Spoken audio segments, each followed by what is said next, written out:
Mesdames, Messieurs, bonsoir et merci de nous rester fidèles. Vous êtes bel et bien sur DBS Télévision. Nous sommes dans une autre production de votre émission de sport de l'arène olympique de ce lundi 14 août 2017. Réception au Palais de l'Unité au 0, la nation reconnaissante. Le chef de l'État et son épouse ont reçu le 10 août dernier près de 200 athlètes au cours d'une cérémonie tout à leur honneur visant à célébrer les médailles remportées aux différentes compétitions internationales. Puis 26e journée de Ligue 1, bon comportement de les Astres de Douala et New Star de Limbé. Les deux équipes sont venues à bout de leurs adversaires sur un score identique de 3-0. Cependant, Union tombait à domicile 1-3. C'était face à Eding et UMS de Loum sur ses propres installations. A été battu par Yon Sport Academy. Tous les résultats et classements non officiels de cette 26e journée dans cette édition. La tanière des Lions Indomptables est mouvementée par le bon comportement de certains d'entre eux. En fait, pour ce qui est du début de saison dans le club respectif et tenant compte du match des éliminatoires de la Coupe du Monde Russie 2018, le sélectionneur Hugo Bross devra dans les tout prochains jours rendre public la liste des joueurs convoqués. En attendant, les éliminatoires du CHAN Kenya 2018 ont débuté. Très belle entrée en matière des poulains de Rigobert Song. Ils ont en effet battu le Sao Tomé Principe il y a encore quelques jours par le score de 2-0. Le match retour est prévu pour le 19 août prochain du côté de Limbé. CAN 2019. Le président de la République calme le jeu et rassure. Cette compétition se jouera bel et bien au Cameroun. Le Cameroun sera prêt, dit-il, le jour dit. J'en prends l'engagement. Ces propos sont du chef de l'État du Cameroun. Nous pousserons avec nos invités un peu plus loin la réflexion sur l'avancement des travaux qui semblent toujours être à la traîne dans certaines régions. Toute l'équipe de production vous dit ainsi merci de votre confiance renouvelée et bienvenue à cet autre numéro de l'arène olympique. Mesdames, Messieurs, le temps de vous présenter le panel. On va prendre juste une toute petite transition et se retrouver le temps d'un battement de paupières.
Et voilà donc nous sommes de retour dans cette production de l'arène olympique qui déroule ainsi son tapis rouge à 4 invités. J'aime souvent les appeler spécialistes de foot, mais ils aiment aussi quand ils prennent plutôt la casquette d'invités, peut-être à la décharge aussi de certains avis qui vont tout au long de cette émission nous donner.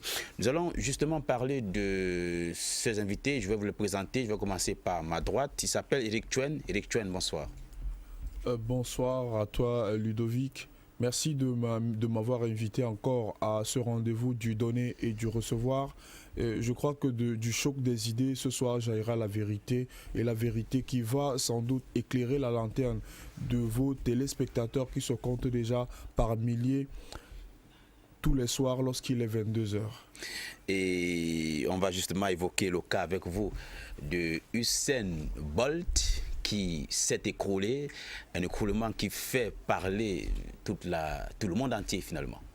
Ben voilà, je crois qu'il faut relativiser sur cette dernière sortie du roi du sprint, Bolt. C'est vrai qu'on aurait souhaité une autre sortie, mais je crois que ça n'enlève en rien le grand sprinter qu'il a été, ça n'enlève en rien le rêve qu'il a vendu à plusieurs personnes pendant toute sa carrière.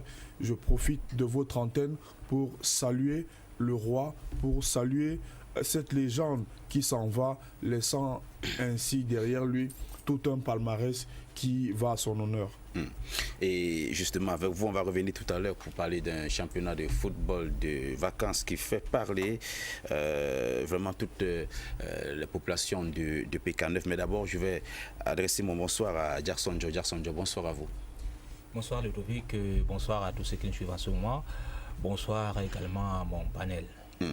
On va parler de ce transfert. L'épisode de transfert de Neymar a fait couler beaucoup d'encre et de salive Jackson Job. Maintenant, nous sommes sur le plan de la réalité, c'est-à-dire le plan du jeu que peut produire Neymar. On l'a vu à sa toute première sortie.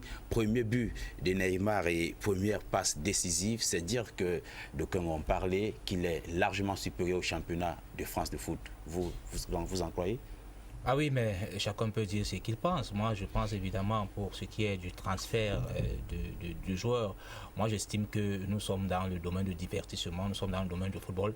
Et que si ce n'est, vous voulez mon avis d'abord là-dessus, en ce qui concerne le transfert, moi je me dis, écoutez, c'est le football et il ne faudrait pas qu'à un moment, on dépasse les limites. Parce qu'à un moment, on parlait aussi de fair play, de fair play. Et quand même, cette somme a été très faramineuse et on a eu le sentiment que, écoutez, c'était au-delà des attentes. Mais le Paris Saint-Germain a essayé quand même de verser la caution et Neymar est là-bas où il est aujourd'hui.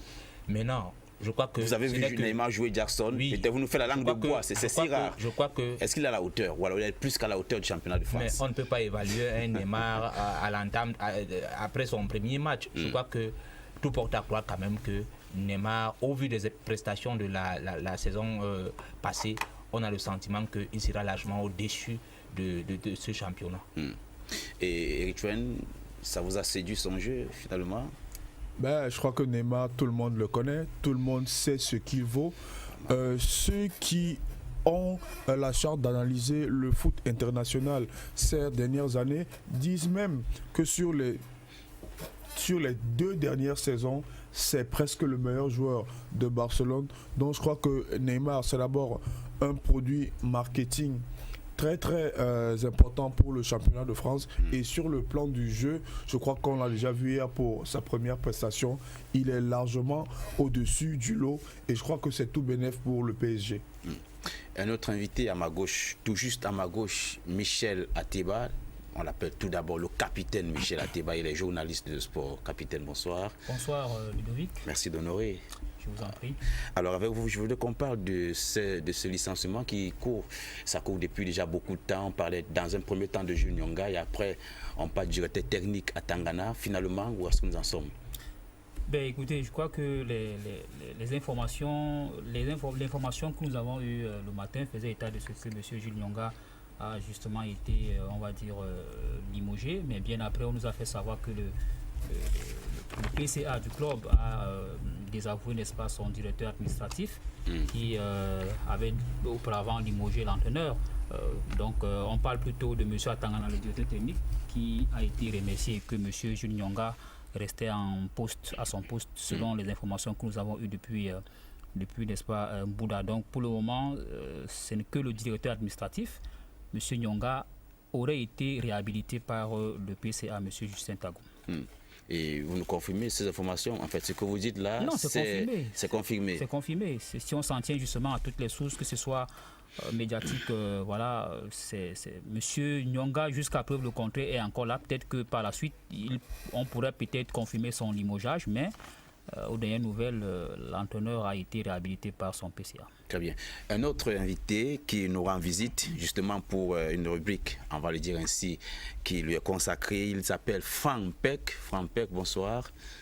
Bonsoir Ludovic, bonsoir à Michel, Eric, Jackson et à tous les téléspectateurs de DBS. À vous écouter des retrouvailles alors. Bien entendu, pas besoin de dire aux téléspectateurs que DBS c'est une véritable maison pour moi. Je rappelle que vous êtes communicateur de la Ligue spécialisée de football jeune et vous êtes venu pour qu'on en parle justement. C'est quoi le programme jusqu'ici connu?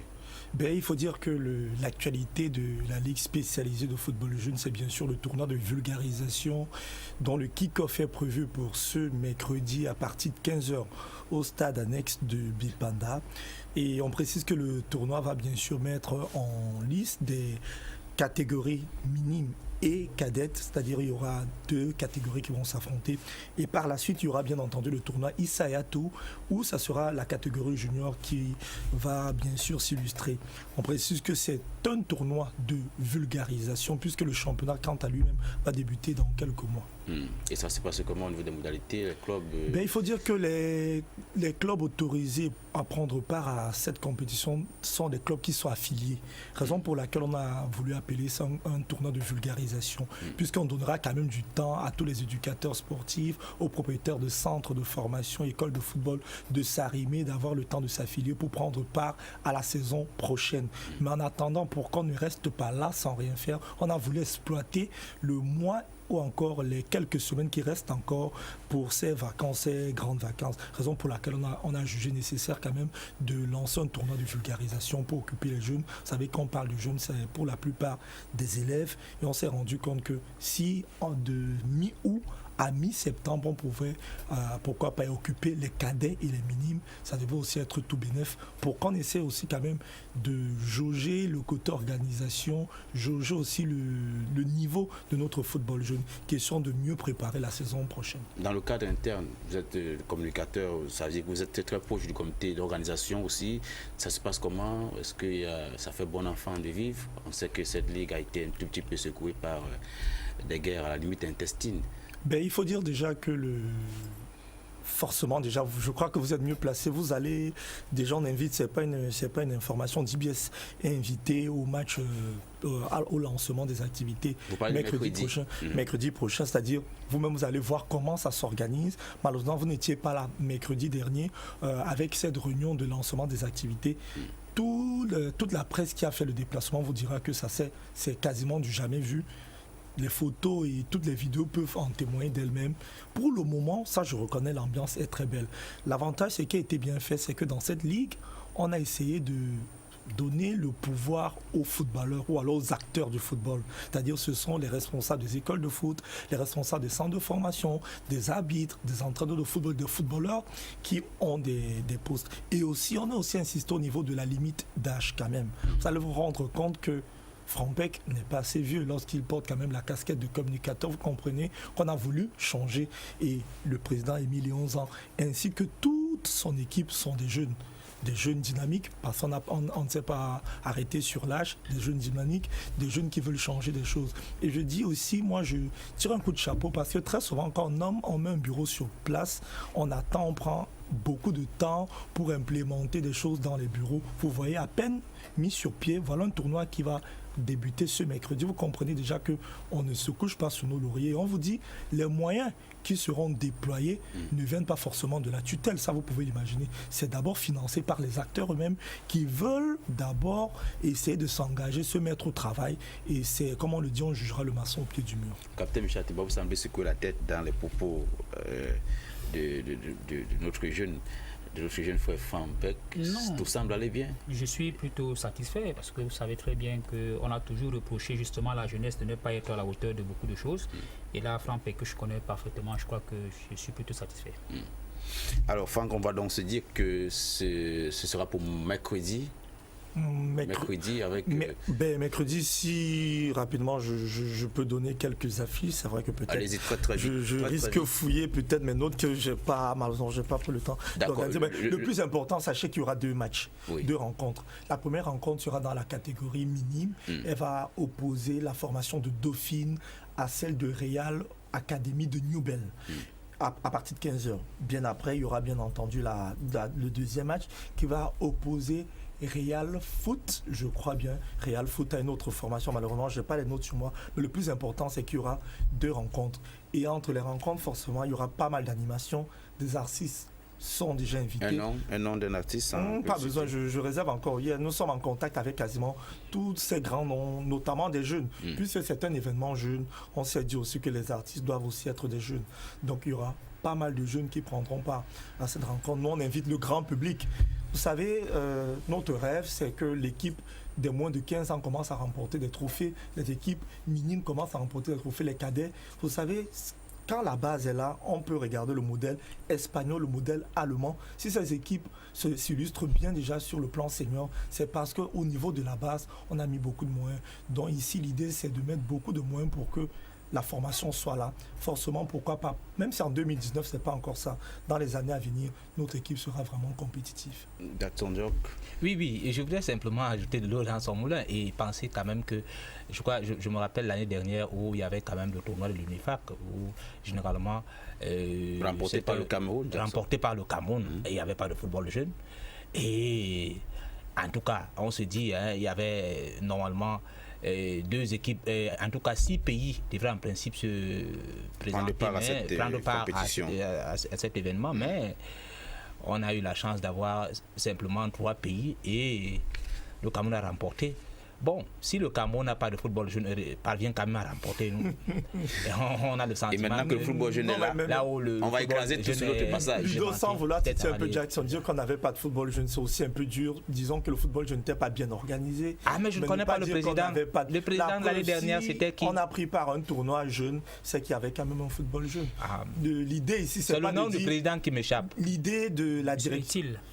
L'idée de la direction, c'est pas de dire qu'il n'y a jamais eu, et on ne vient pas avec des discours messianiques en faisant croire au grand public qu'on vient tout bouleverser, on vient tout changer. On compte bien sûr sur la presse, sur les journalistes, sur le grand public surtout, on compte sur le soutien de tout le monde. Parce que vous savez, le football, c'est pas une affaire d'une seule personne. Les acteurs, c'est de tous bords. Le spectateur, le joueur, l'arbitre, le supporter, les mécènes, puisqu'on compte sur toutes ces entreprises pour qu'elles viennent accompagner ce mouvement. Très bien. Votre mot de fin, je vous en prie. Je vous en prie, on invite tout le monde ce mercredi déjà pour prendre part à cette ouverture. Il y aura un tournoi qui va se dérouler. On précise que là, c'est un tournoi. Il y aura des finales régionales à partir du 21 août au 23 par après, où on aura le vainqueur, le champion des régions le 23 août prochain. Je crois que j'aurai encore l'occasion de passer sur le plateau pour donner toutes les informations. Évidemment. Nous allons prendre donc une petite transition et revenir pour parler de notre championnat rapidement, championnat de vacances. On va faire un petit brossage de 3 minutes avant de prendre les grandes articulations de cette production. Transition et on revient.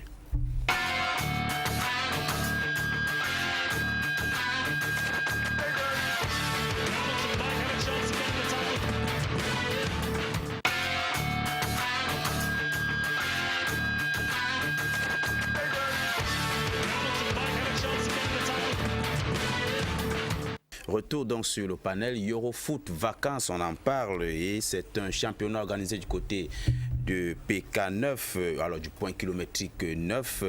Le promoteur Guy Mandin, on le dit si bien, il tient son pari de réussir à cette toute première édition. Eric Thuen, vous êtes le communicateur de ce championnat et vous le disiez encore, la finale du championnat s'est jouée hier. Oui, nous avons eu l'honneur d'organiser cette grande finale, cette grande messe du football qui s'est tenue hier du côté du Eurostadium entre deux équipes qui ont offert un spectacle de haut niveau et qui ont donné entièrement satisfaction au public qui s'est déplacé massivement. C'était la grande équipe d'Étoiles du Matin et l'autre équipe de Bambutos d'Mbouda. Version PK9, vous le dites. Exactement. Et c'est Étoile du Matin qui a pris le dessus lors de la fatidique épreuve des tirs au but. 5 tirs au but réalisés contre 4 pour Bambutos d'Mbouda. Donc voilà, Étoile du Matin, sacré champion du Euro Vacances Foot 2017. Je voulais qu'on essaie un tout petit peu avec la complicité du réalisateur de vivre l'ambiance de bout en bout. Cet élément va nous prendre dans les 2 minutes avant de revenir en plateau. On va y aller tout de suite et revenir.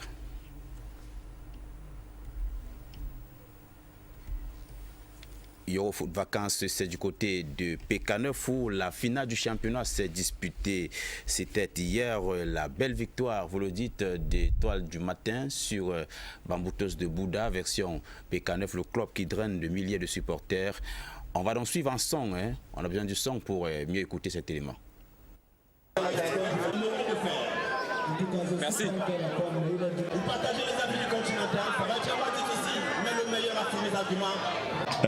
Je suis d'abord un ancien joueur qui a fait longtemps sans jouer. Je suis revenu et en passant, mon beau-frère et mon épouse qui me connaît très bien m'a demandé de venir renforcer. Et je suis venu renforcer. Le peuple de PK9 ne me connaît pas, mais ailleurs on me connaît véritablement. C'est pas la première fois qu'ils sont premiers gardiens dans les championnats d'interquartier. Nous sommes très heureux pour cette aventure qui a commencé depuis le 20 juin ici au Stade Euro. Nous avons eu 17 équipes au départ et aujourd'hui nous sommes rendus à la finale du championnat qui a opposé ce soir deux équipes très enlevées. La première, Bamboutos de Mbouda, le club au milieu de supporters, et la mythique équipe d'Étoiles du Matin qui s'est imposée au tir au but ce soir. Nous sommes très heureux. Vous constatez comme moi la ferveur populaire qu'il y a autour de cet événement. Nous sommes très heureux, très ravis, conquis par les cœurs des millions d'âmes du PK9 et des quartiers environnants qui nous ont accompagnés jusqu'à cette étape de cette aventure. Nous invitons tout le monde à nous retrouver une fois de plus à partir de demain pour Dame Coupe qui sera lancée et la clé sera mise sous le paillasson dimanche le 20 août ici au Stade Euro. Le but était de réunir tous les enfants de PK9 et les quartiers environnants pour partager les vacances ensemble derrière le football, un ballon et tout. Et donc c'est ça, c'était vraiment le but. Et aujourd'hui c'est la première édition, nous avons vu, c'est la grande joie de tout un quartier. Une joie, une folie de foot, Eric, et vous le dites si bien, c'est plus à vous questionner sur le jour même de la grande finale, c'est pour le 20 août prochain. Exactement, Ludovic, c'est dimanche prochain, le 20 août, lorsqu'il sera 16h exactement. Je crois que le kick-off de cette finale sera donné et je profite de la perche qui m'est tendue pour encore dire merci à Guy Mandin qui ne lésine sur aucun moyen pour que les choses soient faites et surtout qu'elles soient bien faites. Et puis le synthé indique clairement, Guy Mandin tient son pari, c'est cette phrase qui est à la une. J'avoue avoir assisté un bon bout de temps pendant cette finale. C'est dire quoi finalement? Qu'est-ce que cela traduit? Toute une population en liesse qui, à la limite, ne parle que d'une seule personne, Guy Mandin. Qui est-il exactement? Bah voilà, c'est un jeune natif du point kilométrique 9. Il est né là, je crois, il grandit là. Lui-même ancien footballeur. C'est vrai qu'entre études et foot, ce n'est pas toujours un bon mariage, toujours dans le contexte camerounais. Il a opté pour faire ses études, il a arrêté avec le foot. Et aujourd'hui, il a donc décidé d'organiser un championnat. Il faut rappeler quand même que ça fait 5 ou 6 ans qu'on n'avait pas organisé un tel événement dans notre quartier et le besoin se faisant sentir, je crois qu'il a pris le taureau par les cornes et il a apporté ce divertissement-là. Et aujourd'hui, vous voyez le résultat que cela peut apporter. Donc vraiment, je lui tire un coup de chapeau. Je lui demande de continuer comme ça parce que dans ces choses-là, il n'y a pas de gain. Le seul gain qu'on a, s'il peut exister, c'est se sentir bien dans sa peau lorsqu'on a rendu service. M. Ateba, aujourd'hui, ça fait pratiquement près de 8 ans, je peux me tromper, hein, que vous êtes dans le professionnalisme du métier. Mais j'avoue, peut-être que vous avez aussi commencé en essayant de faire des petits reportages au quartier. Vous avez peut-être une analyse à faire sur, peut-être pas ce championnat ciblé, mais peut-être sur l'engouement que un championnat de vacances peut apporter.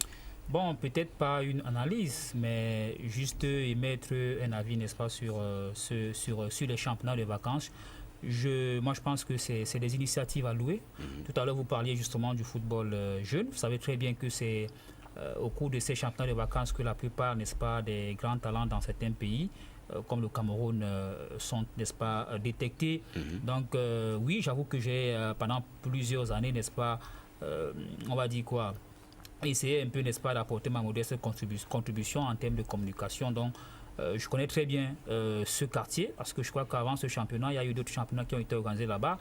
Donc, j'ai couvert quelques rencontres. Donc, moi, je peux que louer, n'est-ce pas, l'initiative de ce jeune Camerounais qui a compris que pendant les vacances, n'est-ce pas, en lieu et place de laisser les enfants dans l'oisiveté et organiser un championnat de vacances pour les occuper de manière positive, pour que voilà, qu'ils essaient un peu d'être à l'abri, n'est-ce pas, du stress et de bien d'autres mots, MAEX, qui peuvent, n'est-ce pas, miner à leur comportement vital. Donc moi je ne peux que saluer au passage ce jeune et peut-être dire que les autres peuvent également copier l'exemple, parce que justement les vacances sont là pour ce genre d'initiative. Vivement que ces initiatives continuent, n'est-ce pas, à perdurer. Le quatrième invité qui nous a rejoint, il s'appelle Eric Ngimbous, c'est un analyste et observateur averti, si vous voulez. Bonsoir Eric. Bonsoir Ludovic, bonsoir au capitaine. Je suis ravi de le retrouver ce soir. Et Eric aussi. Bon, Jackson, c'est bonsoir aux nombreux téléspectateurs de DBS Télévision. Ils sont estimés à des millions. Je vais vous faire grâce des aptitudes des chiffres qui nous ont été communiqués avant d'entrer dans ce studio. Alors avec vous, je voulais qu'on embraye tout futur avec le championnat de vacances. Vous en donnez votre mot? Oui, je crois que des panélistes l'ont dit. C'est une très belle initiative, hein, parce que le capitaine le disait tout à l'heure, laisser des enfants dans l'oisivité pendant pratiquement 2 mois, c'est pas évident. Et quand il y a un jeune qui essaye de mettre ses petits moyens et de son temps, je crois que c'est une initiative vraiment à louer et bravo pour lui. Voilà donc Eric, on va se dire Eric Tuen, parce que maintenant il faudrait que j'aille jusqu'au bout du prénom et non.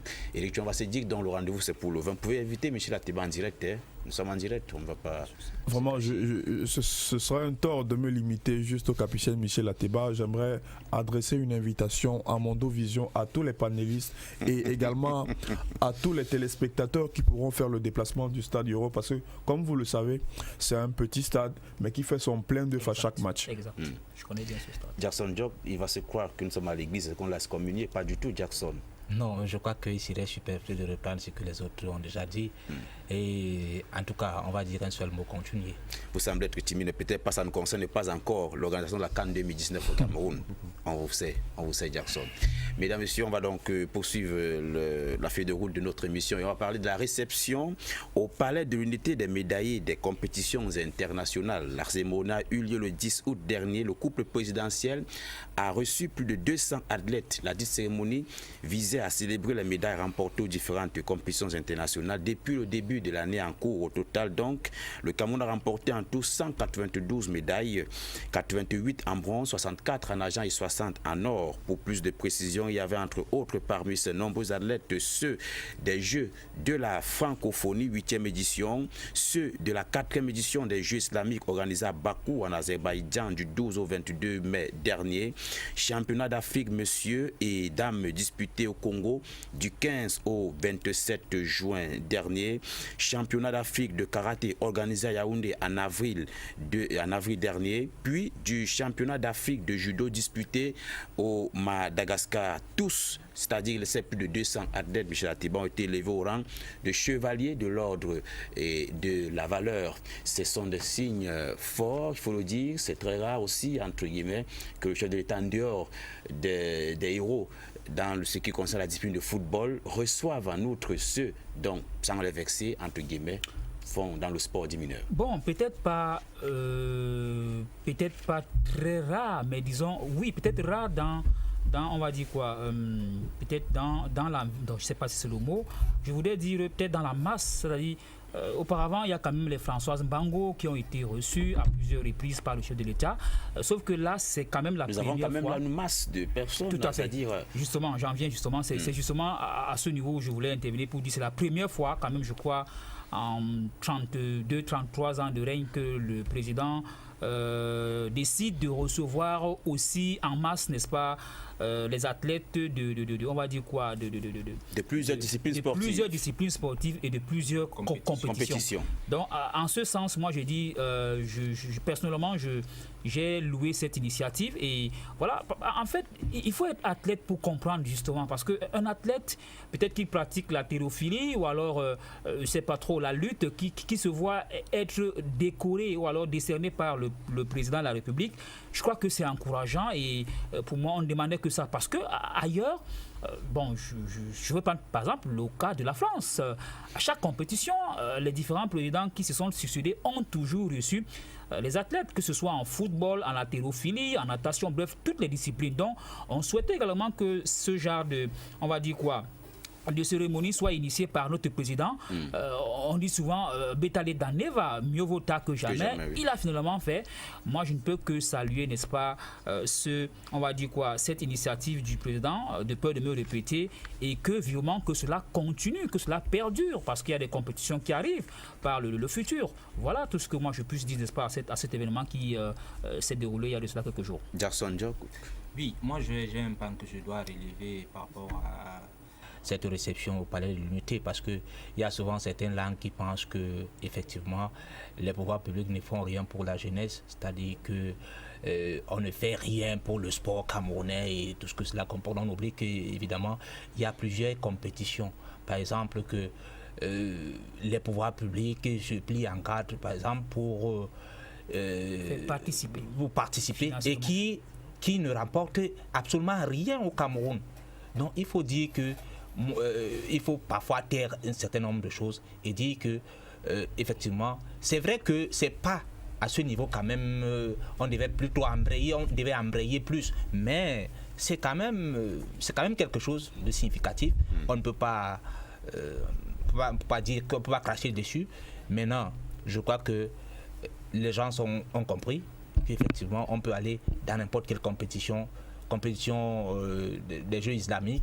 Ils ont été récompensés, les 8e Jeux ils ont été récompensés et d'autres compétitions. Donc ça galvanise les uns les autres à se remettre au travail et pourquoi pas à glaner sur les médailles. Eric? Bon voilà, moi j'aimerais quand même avoir une petite analyse qui se trouve un peu aux antipodes de ce que disent mes prédécesseurs. Premièrement, j'aimerais relever le travail bien fait des conseillers en marketing et en communication politique du président.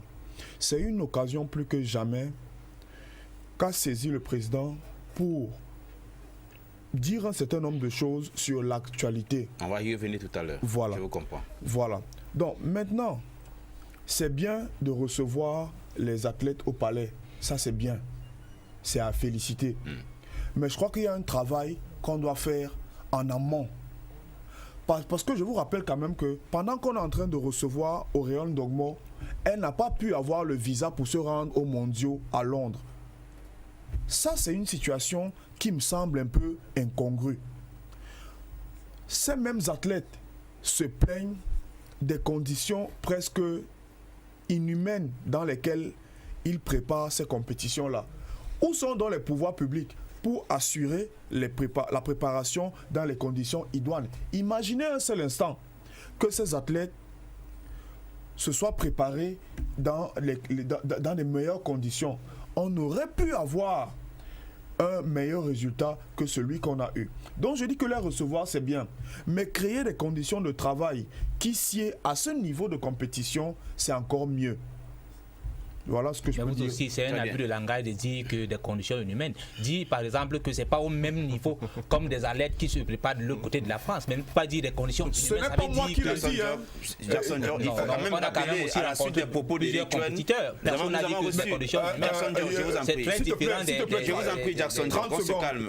Allez-y rapidement. Je vous rappelle que dans ce pays, il y a Françoise Mbango qui a changé de nationalité parce qu'elle estimait qu'il était inexplicable qu'elle sorte de sa propre poche pour se préparer et qu'elle gagne une médaille en or sous le vert ou jaune. Elle est allée compétir pour la France. Auréole Ndogmo s'est plaint du fait qu'elle puisse dépenser son propre argent pour se préparer. Ce n'était pas seulement ça. Très bien, Jackson, il ne faut pas réveiller les vieux démons. Lorsque ces choses sont dites et qu'elles s'avèrent avérées, c'est suffisamment grave et il faut qu'on les prenne au sérieux. Elle n'avait pas été reçue au Palais de l'Unité comme les footballeurs qui ont aussi eu la médaille d'or. C'était aussi ça. Il ne faut pas toujours dire que c'est parce qu'il n'y a pas eu... En 30 secondes, moi je partage l'analyse de Eric. Sauf que il faudrait que Eric établisse, n'est-ce pas, les responsabilités. Il y a une fédération qui s'occupe administrativement, n'est-ce pas, des situations, des cas pareils, à l'instant, n'est-ce pas, du cas de Mademoiselle Ndogmo. Le président a fait sa part, à savoir recevoir les athlètes. Et je pense quand même que nous sommes dans un pays qui a des fédérations. Vous pensez que si la fédération ne fait pas son travail, c'est à M. Biarritz de le faire? Non.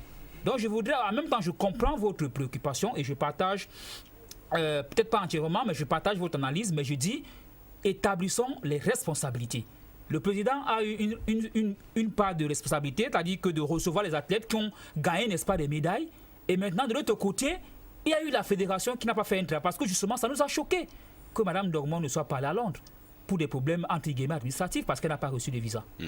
Oui, mais il ne faut pas aussi faire comme si le Cameroun, c'est ailleurs, ça ne se fait pas. On a vu même ailleurs, en Europe, les compétiteurs qui n'ont pas eu... Est-ce qu'on doit normaliser les cas? Est-ce qu'on doit normaliser les cas? Pourquoi vous faites comme si ça arrive au Cameroun? Ça veut dire qu'on ne fait absolument rien. Est-ce qu'on doit normaliser? Je voudrais qu'on se calme. Oui. Non, pas du tout, pas encore vous. Il ne s'est pas encore exprimé à propos depuis, Eric Guimbaud. J'aime les débats pareils hein, parce que cela laisse. Mais moi, sur mon point de vue, quand même, il faut aussi. Je suis content parce que la semaine dernière, je crois qu'on parlait. On a aussi un athlète. Voilà, les propos d'Éric Chouane qui disait avoir travaillé ces préparatifs dans des conditions à la limite inacceptables. Inacceptable. C'est l'Adel qui avait dit ça. C'est l'Adel qui avait dit ça sur ce plateau. Moi j'étais là. Il n'avait jamais dit ça. Il n'avait jamais dit ça. Jackson Job, je vous en prie. Pourquoi ne pas aussi s'intéresser au propos de Michel Ateba qui disait en établissant certainement les responsabilités, on va peut-être mieux s'entraîner sur la question. Oui, là je suis bien d'accord parce que écoutez, on ne peut pas être dans un pays où on pense que c'est le président qui va tout faire. C'est-à-dire, il y a des Bensikinais qui sont en train de faire, si on dit le président, il y a ceci, il y a le président. Alors moi je vais dire une chose, hein. Moi je continue à le dire. Le chef de l'État, parce qu'on a tellement pleuré, comme moi, parce que moi je me disais toujours qu'il y a des sports majeurs dans ce pays. Et tout le reste, c'était des sports mineurs. Je crois que le capitaine l'a dit tout à l'heure, hein, mieux vaut tard que jamais. Il a reçu tous ces athlètes-là. Mais maintenant, ce que dit Eric est tellement pertinent. Il faut un travail en amont. Parce qu'avec ce travail, je vous dis, le Cameroun regorge tellement de talent dans tout le secteur. Vous savez que dans tous les secteurs, dans tous les secteurs. Alors, il faut un travail en amont. Personne ne dit non. Maintenant, mais il faut déjà reconnaître le travail qui est déjà fait. Maintenant, c'est ça qui est important. Maintenant, Michel a essayé. Il faut quand même. Ça veut dire que parce que les responsabilités sont partagées. Les responsabilités sont partagées. Il faudrait que ces fédérations. Il faudrait que chacun essaye de faire son boulot à sa place. Simplement. Les fédérations, leur boulot, le ministère, son travail. Donc à partir de ce moment-là, je crois que nous serons à l'abri de parce que on a reçu une alerte ici lundi dernier, capitaine. C'est vrai, il n'a pas voulu se prononcer. On a même essayé de l'acculer, mais il ne pouvait pas. Mais sauf que les conditions de travail vraiment étaient précaires et on le sait tous. Jackson ne peut pas le nier parce qu'il le sait, mais ne donnons pas quand même notre État parce qu'il a sa part de responsabilité. Oui, je voudrais dire quelque chose parce que parfois je me semble parfois incompris. Je ne veux pas ici dédouaner l'État dans tout ce que je dis, mais je dis parfois on manque de dire ce que l'État a quand même fait. Je vais par exemple dire, je parlais la semaine dernière de Londres 2012 où le cas a quand même dépensé plus de 400 millions de francs CFA pour la phase préparatoire. A été récompensé par des fugues. Par des fugues. Et il y a beaucoup de compétitions que l'État investit et il n'y a même pas de retour. Donc on ne peut pas dire que l'État ne fait absolument rien. On ne peut pas dire que les gens s'entraînent dans des conditions inhumaines. C'est le propos là qui n'est pas... Non, inhumaine, non. Non. Mais des conditions précaires, oui. D'accord. Mais quand vous dites des conditions humaines, ça voudrait dire que l'État n'y pense pas. Et là, lorsque les gars rentrent avec les lauriers, c'est là où l'État maintenant se regarde et trouve que ce sont les compatriotes qui sont rentrés avec les médailles. Moi, je ne suis même pas d'accord qu'on parle de l'État. Je reviens sur mes propos. Chaque discipline a une fédération.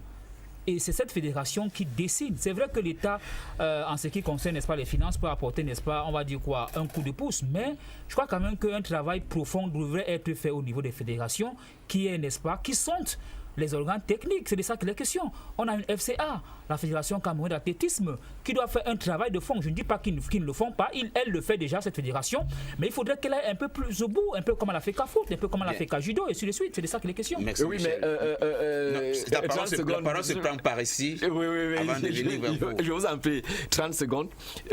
Pour essayer quand même de dire à Michel que nous connaissons quand même certaines fédérations aussi qui ont mis leur propre argent, c'est-à-dire que certaines personnes, certains individus, leur propre argent, et que cet argent devait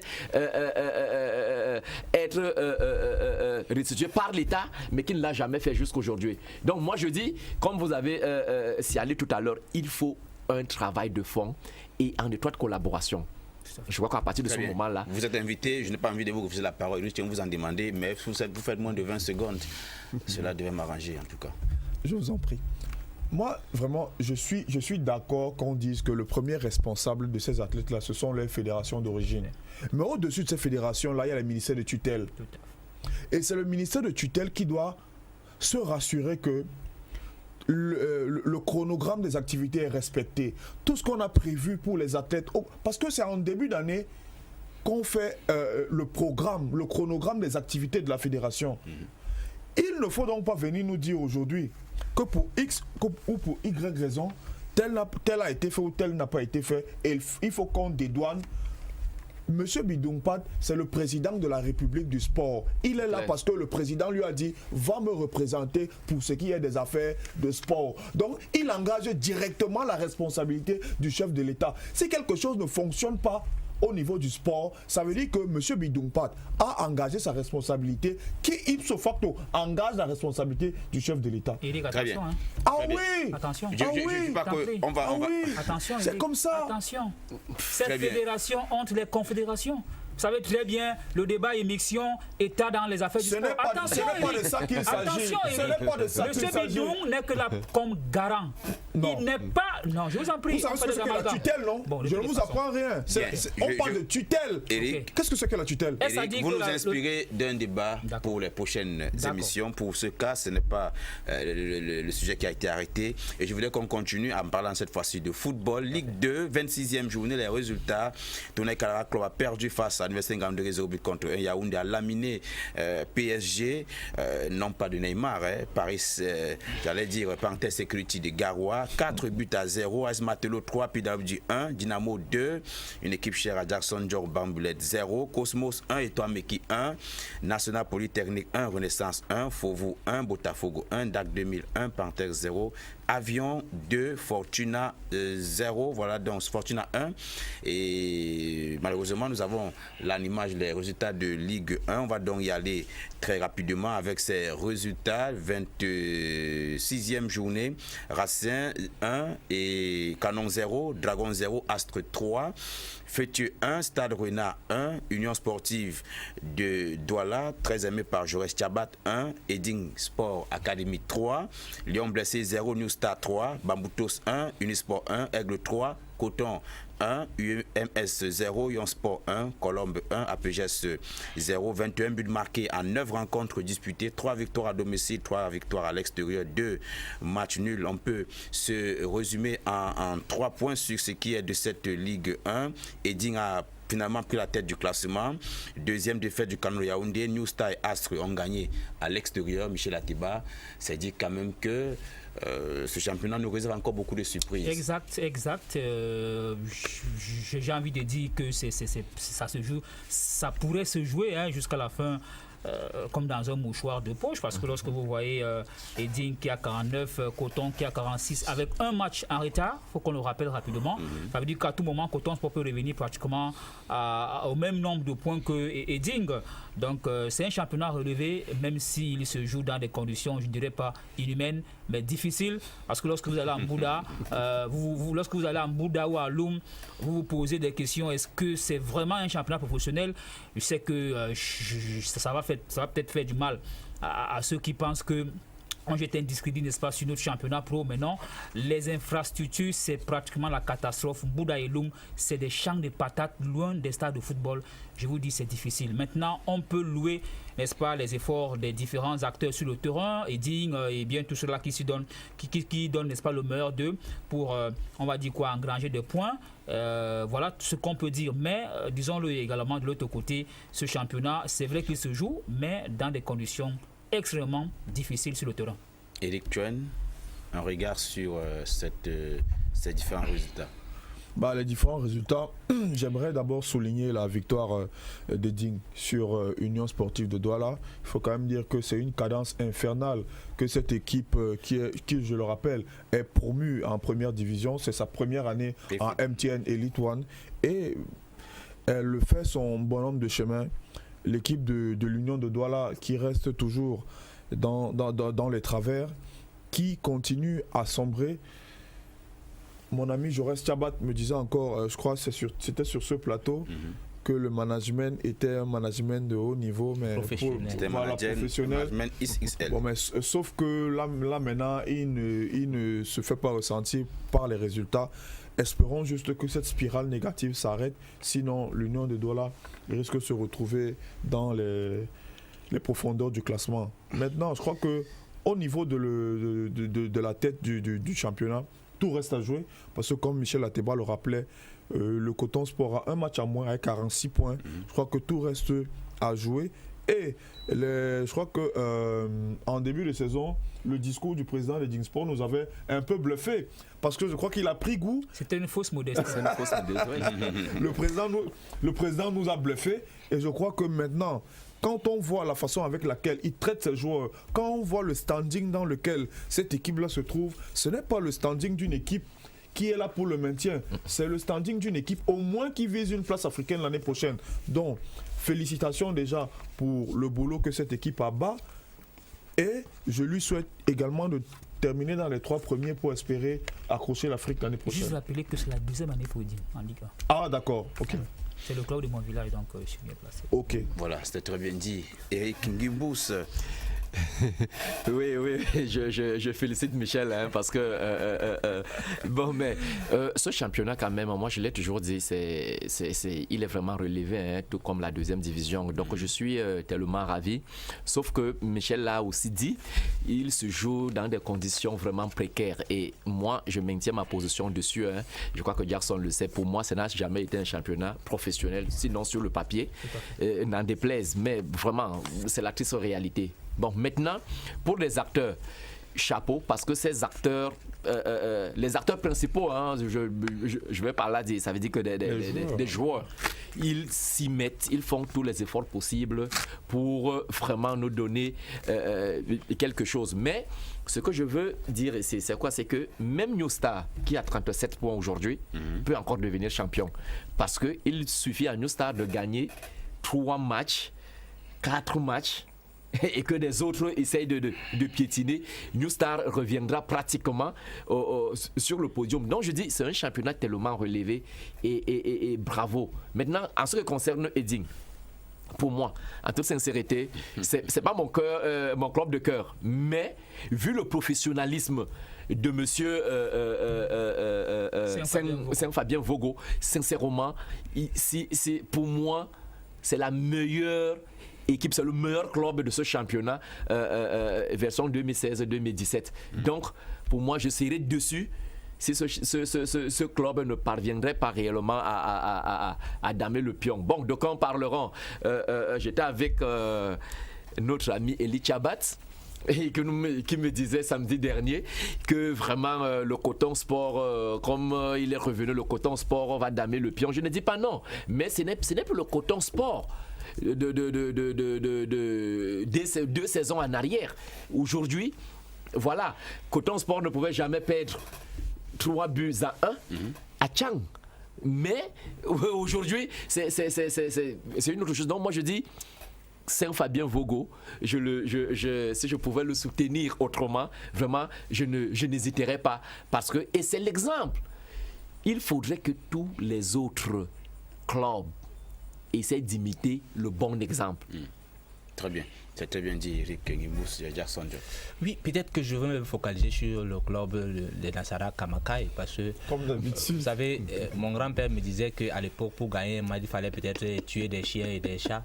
Et puis, pour remporter, je crois que peut-être j'invite les Nassara Kamakai à procéder de cette façon, peut-être pour engranger des victoires. Parce qu'on ne comprend plus rien. On ne comprend plus rien, ce qui ne va pas dans la maison de Nassara Kamakai. En fait, c'était pour dire qu'effectivement, on ne comprend pas comment est-ce qu'une équipe ou alors un club comme celui-là peut être à l'entame du championnat, par exemple au ventre du classement, et qu'aujourd'hui, on se rend compte que on se rend compte que le club est plutôt en train de chuter, et plutôt New Star, on se disait la dernière fois que New Star était... Il y avait des baroudeurs, il y avait des vieux briscards et tout ce que cela comporte. Et aujourd'hui, on se rend compte qu'effectivement, New Star est en train de sortir la tête de l'eau. Et vraiment, quelqu'un disait tout à l'heure que le championnat est relevé. Je ne dirais pas, parce que je me rends compte que c'est toujours Coton Sport chaque année, Coton Sport qui reste dans le carré d'as. Je voudrais voir une autre équipe qui prend peut-être l'ascendant et là parler peut-être du championnat relevé. Mais toutefois, je ne nie pas les efforts qui sont faits par d'autres équipes, comme par exemple Etin Sport et les autres, et même New Star. Sauf que moi je voudrais par exemple qu'on retrouve en tête de classement les équipes comme je parlais tout à l'heure de Union de Douala, de New Star, de Coton Sport et en tout cas des équipes de tradition.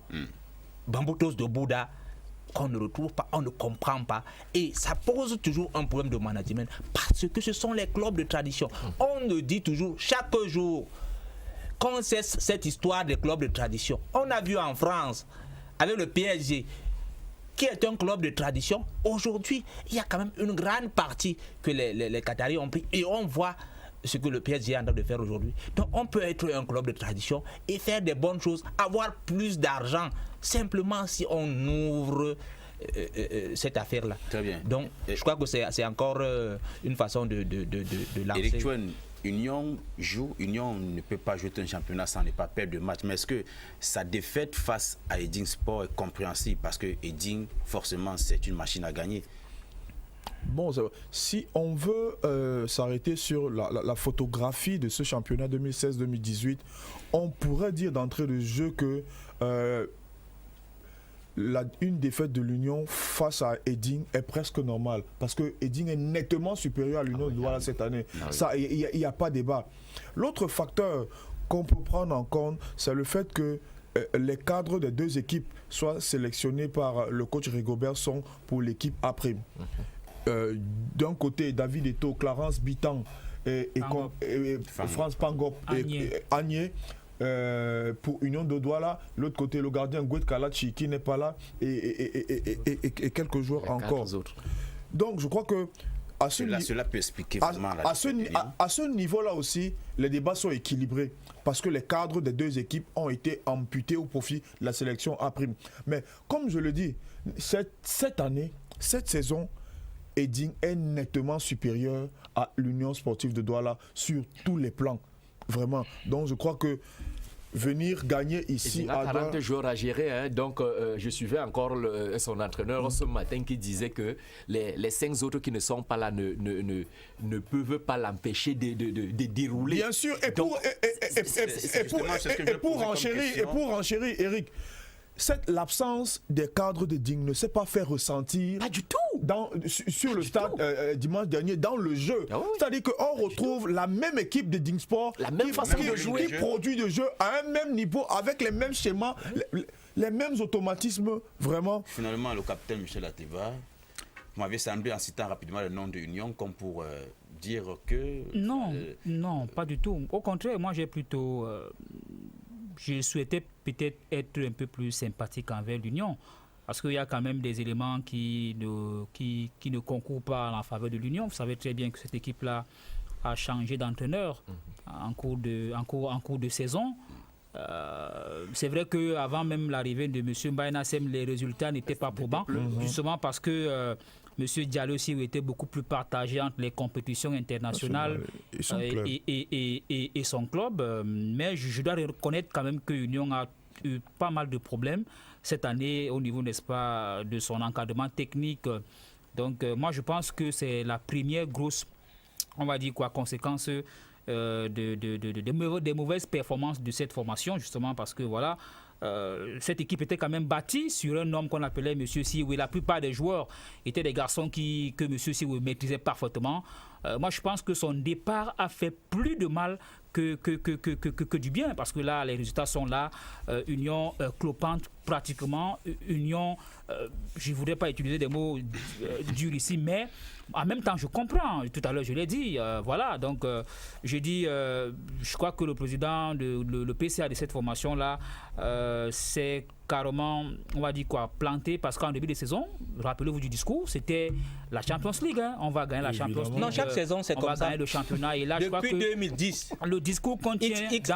dans les bureaux ou alors au niveau des interviews, c'est différent de ce qu'on ressent sur le terrain. Maintenant, je ne voudrais pas perdre de vue que l'Union reste et demeure une grande équipe qui peut se mobiliser et se remobiliser.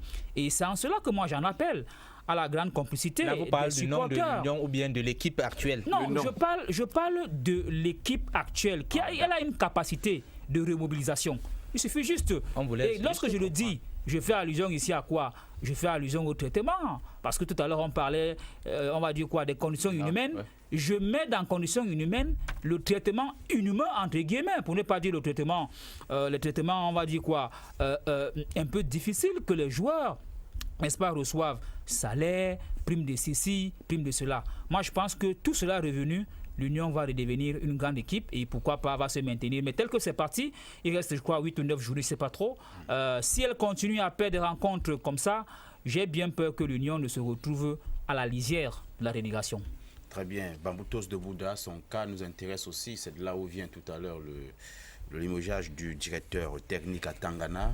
On semblait dans les premières heures parler de Jules Nyonga, que non. À la toute dernière minute, M. Ateba nous a apporté des éclaircies là-dessus. Eric Pachuen, cette fois-ci Eric Ngimbous, un match nul. Après, il y a des bâcles sur des bancs de touche, ou alors limogeage, si vous voulez, le mois sa place. Qu'est-ce que cela peut traduire exactement? C'était malaise? Ludovic, dans ce championnat, c'est j'aime deux clubs. UMS de Lom et Bamboutos de Bouddha. Parce que ce sont des clubs qui nous... Ça veut dire qu'on a toujours de l'activité. Ça veut dire que c'est au quotidien. Mais je crois quand même qu'il faut apprendre à perdre. Il faut apprendre à se remobiliser. On ne peut pas passer le temps à limoger des entraîneurs, les DTN à tout moment. Et attendre les résultats. Et attendre les résultats. Michel le disait tout à l'heure avec Union. Le départ, bon, il n'a pas été limogé. Le départ de Diallo a fait en sorte que l'Union a été déstabilisée. Et c'est comme ça. Tous ces clubs-là, moi je dis, UMS a gagné le championnat. Moi je le dis, j'assume mes propos, l'année dernière. Mais c'était du pur hasard. Absolument. Oui, non. Peut-être là, je suis très d'accord avec vous. J'assume. Parce qu'on ne peut pas gérer un club comme si on gérait même son entreprise. Non, une minable épicerie. Voilà. On ne peut pas. Le football est devenu une science aujourd'hui. Il faudrait que des gens soient un peu sérieux. Voilà une équipe comme Bamboutos de Bouddha qui peut mobiliser autant de monde, autant de supporters. Cette équipe a tout pour être à la hauteur de Coton Sport des dignes. Aujourd'hui, tout le monde le dit. Hein. Alors, pourquoi ils ne parviennent pas? Toujours des guerres intestines, parce qu'il y a le manque de management professionnel. Bien évidemment. C'est ça. Donc, il faut sortir de cela pour rendre notre championnat réellement professionnel. Parce que tant qu'on continue dans la même lancée, non, je vous assure, on aura toujours des clubs qui iront défendre nos couleurs à l'extérieur et rentrer avec 0 point. Et je crois que c'est un but marqué. Mais non. sortons de cela et rendons notre football professionnel. Sortons de cela et sortons du plan local pour parler de l'équipe nationale senior. Eric Chuen, le classement FIFA, le Cameroun qui gagne une place. Quelqu'un me disait encore en off, à quoi cette place nous sert-elle? Bon, vous savez, Ludovic, moi, ce classement-là, je n'aime pas beaucoup en parler. Parce que c'est comme, vous savez, si vous demandez à quelqu'un quels sont les critères, quels sont les critères qui permettent de faire ce classement mois après mois, personne ne peut vous répondre avec objectivité. Parce que même... Comment ça, il y a des critères. Parce que même pendant certains mois où il n'y a pas de compétition internationale, ce classement-là change. Tout à fait. Ce classement-là change. Et maintenant, bon, le Cameroun a gagné une place. D'accord. Disons que c'est bien. Félicitations au Cameroun. Très bien. Je vais vous amputer de ne pas du tout prononcer. Parlons de cette CHAN 2018. 49 sélections en ligne de départ. Très belle entame pour Rigobert Song. Michel Ateba, on va quand même se dire que c'est une belle prestation. Écoutez, moi, au regret de vous décevoir, hein, moi, je ne voudrais pas poser une analyse sur la victoire, n'est-ce pas, des A' contre Sao Tomé au CHAN. C'est pas là où moi j'attends cette équipe-là, cette sélection-là. Je voudrais rapidement rappeler à vos téléspectateurs que le CHAN a été créé en 2009 et que la première édition a été remportée par la RDC, qui aujourd'hui a 2 championnats d'Afrique des nations amateurs. Le Cameroun n'a jamais disputé une demi-finale, encore moins une finale. Alors qu'on a des pays comme la Libye, en pleine guerre, qui ont remporté, la Tunisie, en pleine crise, en plein printemps, autant pour moi, ont remporté cette compétition. Donc, moi, j'attends le Cameroun en finale, pour ne pas dire j'attends que le Cameroun remporte le CHAN pour pouvoir, n'est-ce pas, me prononcer. Parce que aller battre Sao Tomé et Principe, qui, ma foi, écoutez, sincèrement, en même temps, je ne voudrais pas cracher sur une victoire, parce qu'une victoire reste une victoire. Donc, c'est quand même la première victoire de Rigobert en tant qu'entraîneur, sélectionneur. Mais je le dis et je le répète, j'attends Rigobert en finale du CHAN. Pour le match retour, en un mot, Jackson George, est-ce qu'il faut penser qu'il pourrait y avoir un renversement de situation parce que non, je ne pense pas. Je pense qu'il parle avec un peu de légèreté parce que c'est au Sao Tomé Principe. C'est quand même Sao Tomé Principe. Même si je ne voudrais pas penser comme les autres, que effectivement c'est Sao Tomé Principe. Et là, il faudrait que le Cameroun marche sur ce pays. Mais je voudrais quand même constater que le Cameroun, quand même, avec Sao Tomé Principe, il n'y a pas figure. Donc si Rigobert Song a évidemment eu, je ne vais pas dire la chance, il a quand même une victoire de ce côté. Je crois que ici, au tiroir, ça va être peut-être, je ne sais pas, mais je crois que ça va être une autre victoire, peut-être beaucoup plus écrasante. Très bien. CAN 2019, nous allons parler de cette compétition. La sortie du président de la République est venue calmer le jeu, dépassionner les débats, bref, rassurer les Camerounais. Tant les polémiques, déclarations, contre-déclarations et tensions de toutes sortes ont inondé les réseaux sociaux et les médias depuis le changement de la formule de la CAN impulsée de manière unilatérale par le bureau exécutif de la CAF lors du symposium du football africain le 21 juillet dernier à Casablanca au Maroc, avec à la clé le passage du nombre d'équipes de 16 à 24 et le changement de la date de la tenue de cette compétition.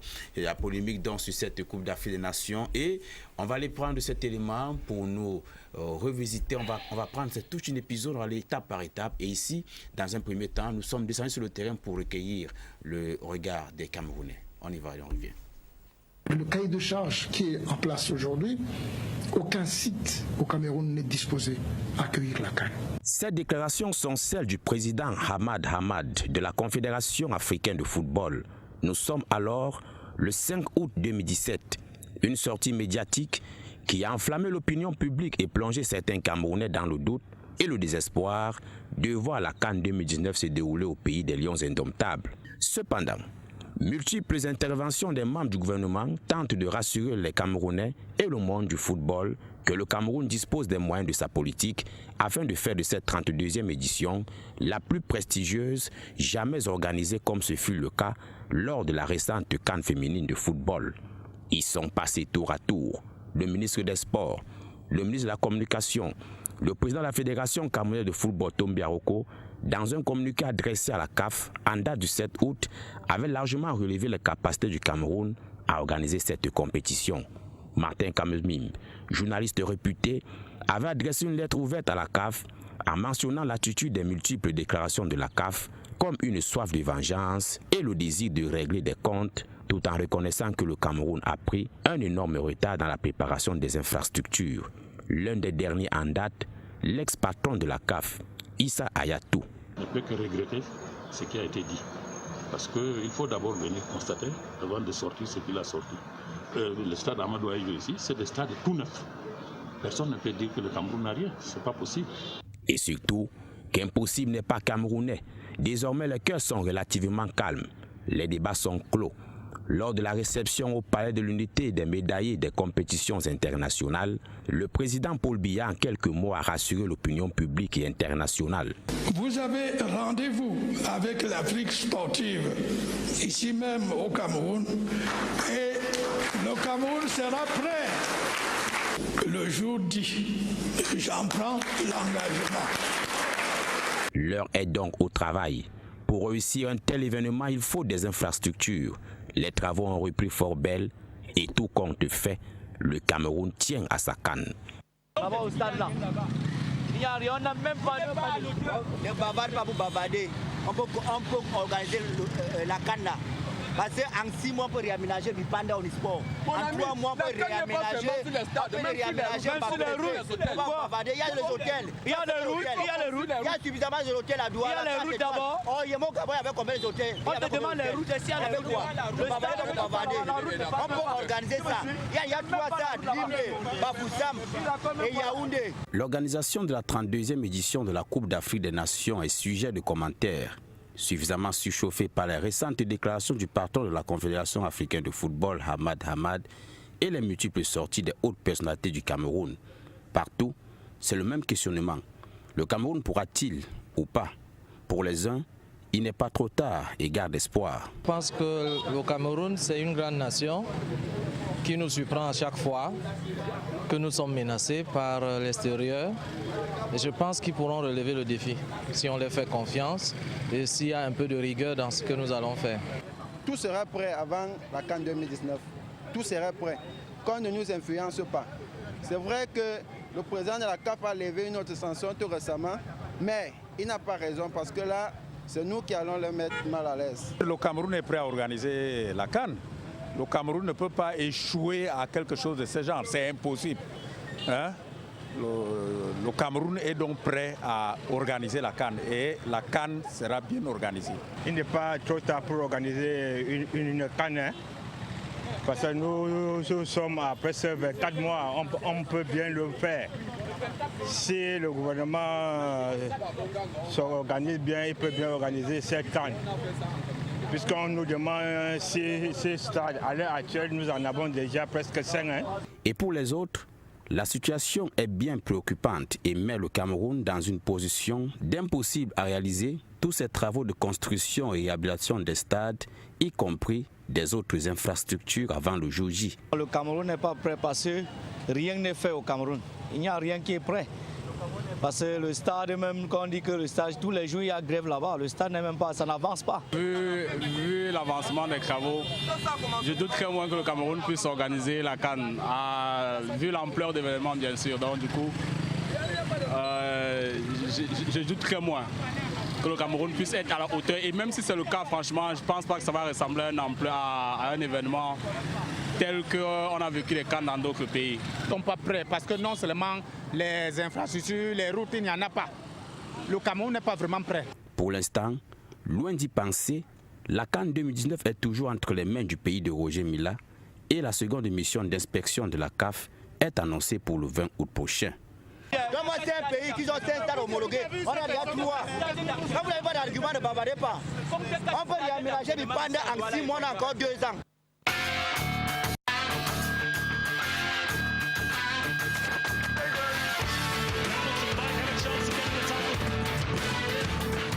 Après la sortie du chef de l'État, y a-t-il encore raison d'être inquiet, Eric Gimbous? Ludovic, c'est un sujet tellement qui brûle aujourd'hui. Moi, le chef de l'État rassure. Donc, diront qu'à partir du moment où le chef de l'État rassure, il faudrait seulement qu'on se plie. Mais l'heure n'est plus au discours.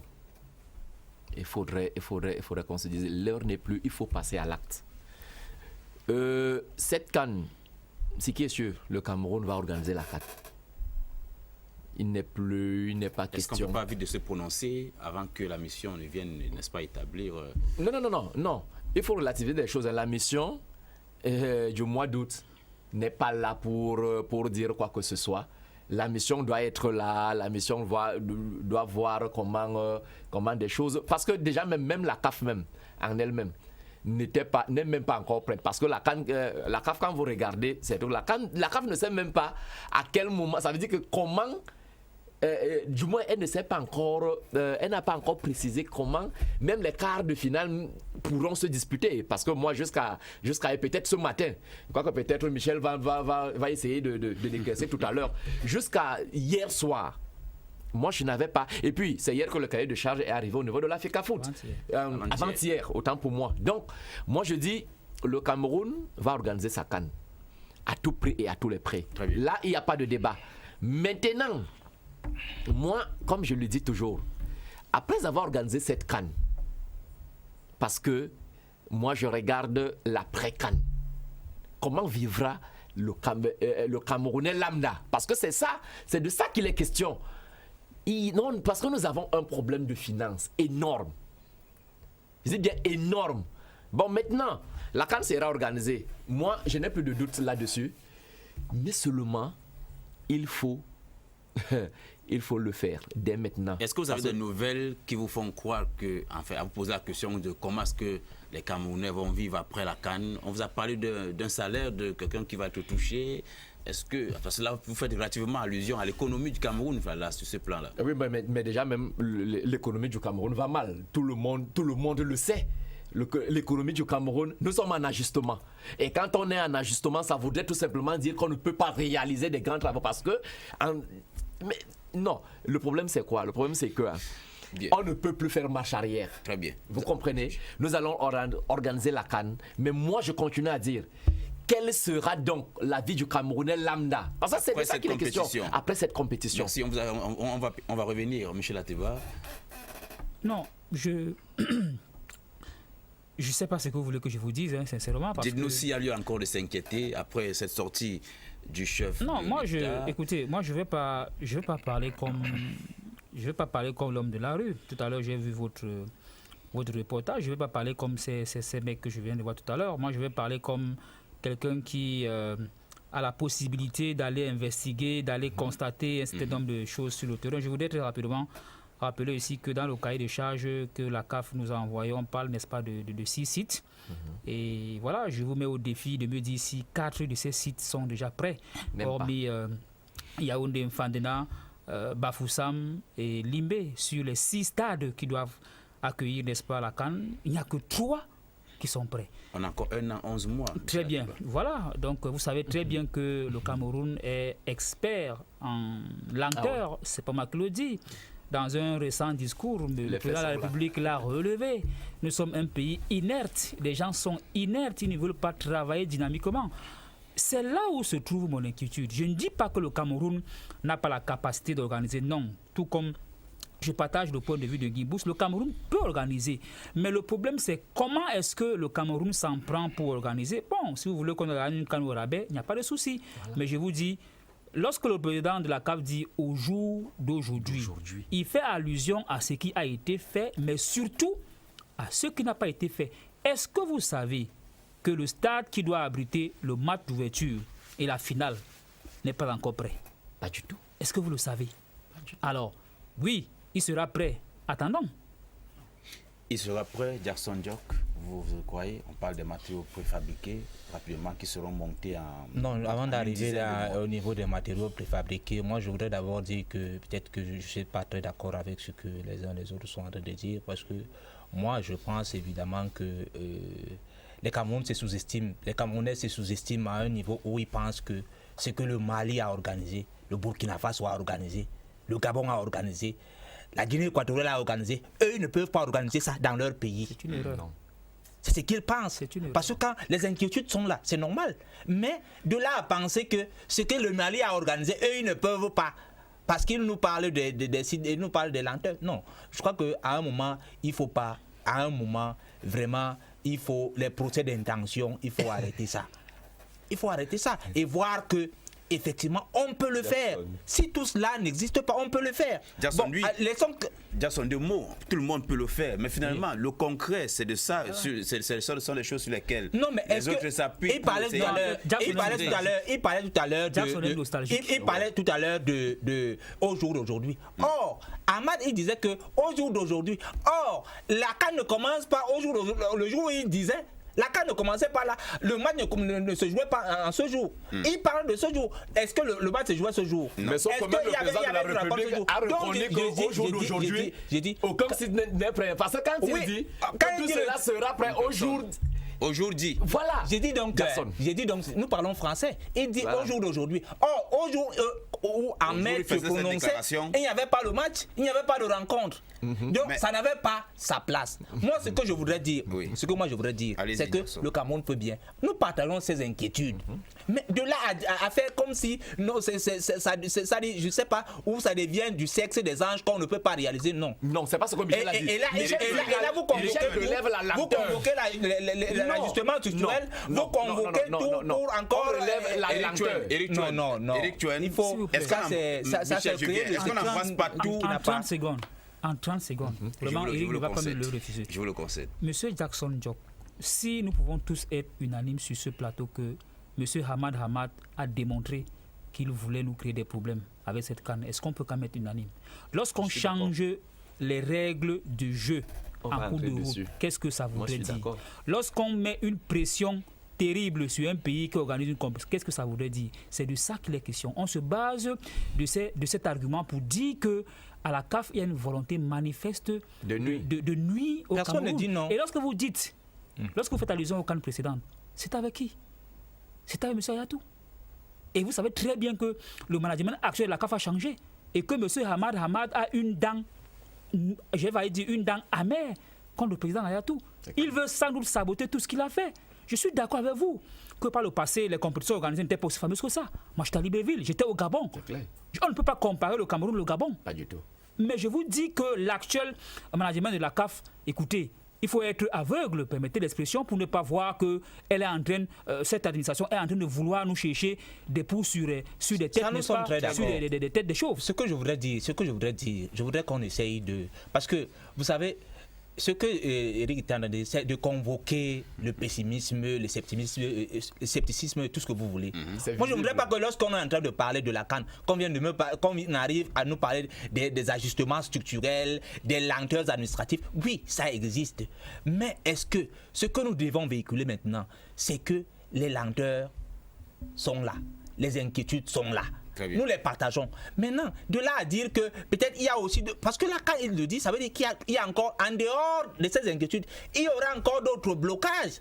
C'est pour ça que je dis, il ne faut pas... Finalement, nous voulons que la CAN soit organisée. Mais quand on convoque encore ça, ça crée encore le doute dans la tête de certains... Michel Atiba parle c'est pas de nature à rendre les gens... peut-être de la Confédération africaine de football, du moins pour l'équipe qui est en place. Mais finalement, ces propos d'Ahmad ne nous ont-ils pas bousculés à se réveiller finalement? Positivement, peut-être, ouais. Je crois qu'un pays du niveau de Cameroun ne doit pas être bousculé. Sur le plan infrastructurel, quand vous avez eu Mbappé Lépé, vous avez eu Jean-Pierre Tokoto, vous avez eu Yebga Maya, vous avez eu Koundé Emmanuel, vous avez eu Stéphane Tato, vous avez eu François Omambéik, vous avez eu Roger Mila, vous avez eu Thomas Nkono, vous avez... Les noms cités sont des ballons d'or. Vous avez eu Joseph-Antoine Bell. Vous avez été. Et maintenant, vous avez la légende, le 9, Samuel Eto'o.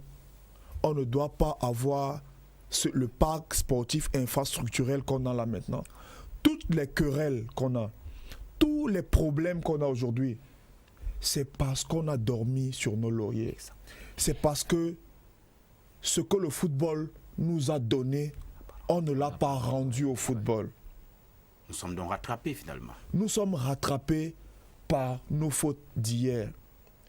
Monsieur André Ludovic Malagal, ce pays mérite pour ce que le football lui a donné, offrir à au moins chacune des régions un stade d'au moins 20 000 places. Ouais. On mérite ça. Et si on ne l'a pas fait depuis ces années, c'est donc pourquoi. Voilà le vrai problème. On peut dire ce qu'on veut de Hamad. On peut dire tout ce qu'on veut. On peut questionner sa posture institutionnelle dans sa façon de communiquer. On peut sous-entendre qu'il en a vis-à-vis du Cameroun, vis-à-vis de l'un des fils du Cameroun. Ça, c'est peut-être vrai. Mais qu'est-ce que nous, on a fait depuis là? Qu'est-ce que nous, on a fait depuis que Thomas Nkono est ballon d'or, depuis que Joseph-Antoine Bell est capitaine de l'Olympique de Marseille, depuis que Samuel Eto'o gagne les Champions League en Europe, depuis que tous ces Camerounais rayonnent à l'international, depuis qu'aujourd'hui, le football est devenu l'argument diplomatique le plus aiguisé de ce pays. Et aujourd'hui, au lieu de questionner les réels problèmes, on questionne plutôt. On veut jeter en pâture le président Hamad. Je rappelle que la CAN qu'on organise... On le jette en pâture ou bien il veut se jeter en pâture lui-même. Attendez qu'il lâche. Je rappelle que la CAN qu'on organise est un événement de la CAF. Donc Hamad est, permettez-moi l'expression, le propriétaire de cette compétition. Il est donc légitime qu'il émette certaines réserves, même si ces réserves-là doivent être encadrées sur le plan de la communication. Un président d'une institution qu'on appelle la CAF, c'est un diplomate, ne doit pas s'exprimer n'importe quand, n'importe comment et n'importe où. Qu'on se complète, Eric, tu as voilà. marqué une virgule. Oui, moi je voudrais dire quelque chose. Je ne voudrais pas écouter ce que Eric est en train de dire. Moi, je pense ceci. Moi, je ne suis pas très d'accord avec ça. Vous savez, nous sommes dans un pays où les gens pensent que les gens, on veut, je ne sais pas, où c'est le Jésus-Christ qu'on voudrait pour que... Je voudrais dire quelque chose. En 2014, au Brésil, le Brésil qui a tant fait dans le monde du football, la Coupe du Monde 2014, le Brésil, c'est pendant la compétition que le Brésil finissait certains stades. C'est donc bien. Est-ce que c'est bien ici? Bon, un autre exemple. Tous les pays africains qui ont organisé la CAN, citez-moi un seul pays qui a fait des infrastructures avant la compétition, avant la CAN. L'Afrique du Sud. Ça n'existe pas. Il faut donc qu'on soit en retard parce que les autres sont en retard. Même pas l'Afrique du Sud. Même pas l'Afrique du Sud. Ludovic, non, même pas l'Afrique du Sud. Donc moi je pense que nous sommes d'accord qu'à un moment quand même, il fallait... Mais de là à faire comme si c'est seulement au Cameroun qu'on retrouve... Non, j'ai dit le football, généralement, tous les pays ne rendent pas au football ce que le football leur a donné. Donc maintenant, c'est pas le point propre du Cameroun, parce qu'au Brésil, quand même, le Brésil qui a plus de Coupe du Monde, on l'a vu au Brésil en 2014. Ne faites pas comme si c'est le Cameroun seul, c'est tel. Non, vraiment, Ludovic, je voulais confesser mon amour pour la personne du président de la République. Je suis né un 6 novembre et au Cameroun, ça veut dire ce que ça veut dire. Je pense qu'on a fait dire au président des choses assez risquées. J'aimerais convoquer l'histoire. En 2011, lorsque le président fait le discours au comice agro-pastoral de Bolova, il prend l'engagement que tous les projets inhérents à ce comice agro-pastoral seront achevés. Vous pouvez aller à Bolova, vous allez voir que l'hôtel du comice n'est pas encore entièrement sorti de terre. Il en vient certainement. On va se retrouver sur. Le président a également dit que dans les écoles publiques, il n'y aura plus de scolarité. Ça veut dire qu'on pourra fréquenter gratuitement. Et aujourd'hui, on peut vérifier, ce n'est pas cela. Donc, je souhaite que mon président veille personnellement, je dis personnellement, qu'il ne confie pas l'État, qu'il veille personnellement. Parce qu'il est le seul qui peut parler et se faire entendre par tout le monde. Il y a beaucoup de goulots d'étranglement dans cette histoire-là. Il faut donc que le président a pris un engagement solennel. Moi, je crois au président. Je crois que s'il dit... Tu ne crois pas au président. Tu crois à toi-même. Eric Pour terminer, permettez-moi de terminer. Même nous avons Alphonse au nord. Je dis donc que je souhaite que le président de la République veille personnellement à ce que tout ce qui doit être fait soit fait. Moi je vais dire quelque chose concernant Hamad et moi je dis le Cameroun, comme Eric l'a dit, Michel l'a dit, le Cameroun est responsable de ce qu'il arrive. Exactement. Hamad, au niveau de la CAF, ils font tout et pour tout pour que le Cameroun soit en mal. Et pourquoi? Ça c'est mon analyse, elle peut être fausse. Pourquoi changer les règles du jeu? Si on change les règles du jeu, c'est pour le mal. Et quand Hamad le fait, Hamad sait très bien que il peut changer ses règles du jeu et la FECAFOOT, qui est son représentant, ne peut pas le poursuivre. Pourquoi? Parce que cette même FECAFOOT est illégitime. Non. Bien, c'est parce que je suis pas d'accord. Je vais vous dire quelque chose. Quand on donnait l'organisation de la compétition, ils ont oublié que la FECAFOOT est illégitime. C'était sous le coup du comité d'organisation. C'est clair. Normalisation. Si la CAF savait un temps soit peu que Tombé Aroko Sidiki est illégitime et Tombé aussi le sait, même le gouvernement, je dis que la fédération pouvait attaquer. Ça, c'est un autre débat. Au niveau, justement, ça fait donc en sorte que. Capitaine Michel Ateba. Ça fait donc en sorte que du coup, le Cameroun. Nous avons notre force au nord, malheureusement. Oui, ce débat, on ne va jamais mettre un point. Ce que moi je peux dire ici, c'est que nous ne sommes pas obligés d'être d'accord. Encore que la question divise la plupart des Camerounais. Pour les journalistes que nous sommes, il n'est pas question de. Il est question de dire à certains Camerounais ce qui existe et ce qui n'existe pas. En termes d'infrastructures sportives seulement, je ne parle pas des autres infrastructures.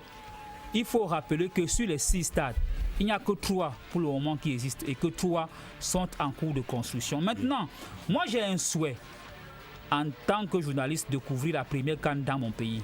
J'en ai couvert peut-être ailleurs, mais au Cameroun jamais. Donc je souhaite le faire au pays. Donc maintenant, je prie également que ces différentes infrastructures puissent être construites rapidement pour que nous soyons, n'est-ce pas, prêts le jour dit pour citer le président de la République. Capitaine, merci d'être venu. Je vous en prie. Eric Gimbous, merci à vous également. Oui, merci. Je veux vite. Vous allez dire ce que ça va dire aujourd'hui. Nous attendons le jeudi. Eric Chuen, ça a été un plaisir encore une fois. Le plaisir est le mien et bonne nuit à tous nos téléspectateurs. Jackson Job, vous me rassurez sans provoquer qui que ce soit. Je ne provoque personne. Je voudrais dire que moi, mon problème, c'est que, vous savez, lorsque votre père est soulard, lorsque votre papa est soulard, personne ne veut que c'est l'enfant du voisin qui vienne dire que votre papa est soulard. C'est pour ça que nous nous attaquons à celui qui pense que le Cameroun n'est pas prêt. Maintenant, quelqu'un disait tout à l'heure que la CAF est le patron de oui. Vous savez que depuis que la CAF existe, la CAF n'a jamais participé à la construction d'un stade en Afrique. En Afrique, la CAF n'a jamais participé à la construction d'un stade en Afrique. Donc, venir nous donner des leçons, jamais, aucun stade en Afrique, la CAF n'a contribué. Donc, il faut qu'on arrête ce discours-là et il faut que si la CAF veut se conformer, que la CAF devienne aussi comme voit l'UEFA et Merci mesdames, messieurs de nous avoir suivis encore aujourd'hui pour ce lundi 14. On se donne rendez-vous à lundi prochain. Mais déjà Michel Ateba et les autres, n'oubliez pas, on se donne rendez-vous le 20 août. Ce sera un dimanche du côté de PK9 pour ce championnat de vacances qui fait courir plusieurs personnes. Portez-vous bien, passez une agréable nuit. Que Dieu veille sur le Cameroun.